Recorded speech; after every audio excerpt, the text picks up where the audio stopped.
नमस्कार मंडळी. तर आज आपण बनवणार आहोत मोतीचूरचे लाडू. तर चला रेसिपी बघूया. अशीच 2 वाटी भरून मी इथे बेसन पीठ घेणार आहे. ही दुसरी वाटी. आता 1 वाटी पाणी टाकून घेते. मिक्स करायचं व्यवस्थित. त्याचं बॅटर बनवायचं पातळ. व्यवस्थित मिक्स करायचं म्हणजे गिठुळ्या राहणार नाहीत बेसनाच्या. अशा प्रकारे बेसनचं बॅटर बनवून घ्यायचं. आता आपण तयार केलेल्या बेसनच्या बॅटरची बुंदी काढून घेणार आहोत.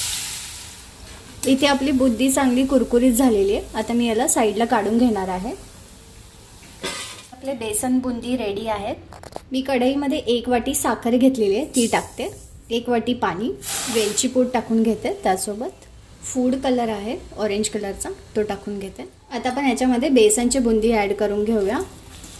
आपल्या बुंदीच्या बॅटरने पूर्ण साखरेचं पाणी सोक करून घेतलं पाहिजे. तोपर्यंत आपण या मिश्रणाला असंच हलवत राहणार आहोत. थोडं मी याच्यावरून तूप टाकून घेणार आहे. आता इथे तुम्ही बघू शकता चांगलं सोक करून घेतलेलं आहे, त्याने पाणी शोषून घेतलं व्यवस्थित. आता आपण गॅस बंद करून याला थंड करून घेणार आहोत. हे मिश्रण आपलं आता थंड झालेलं आहे. याला आपण मिक्सरला फिरवून घेणार आहोत. इथे आपलं मिश्रण व्यवस्थित बारीक झालेलं आहे. आता आपण याचे लाडू वळून घेणार आहोत. या मिश्रणामध्ये मी पांढरे तीळ आहेत ते मिक्स करून घेते. असा छोटासा बॉल घ्यायचा आहे आणि असे लाडू वळून घ्यायचे. अशाच प्रकारे मी सगळे लाडू वळून घेणार आहे. इथे मी एक तुम्हाला लाडू फोडून दाखवते.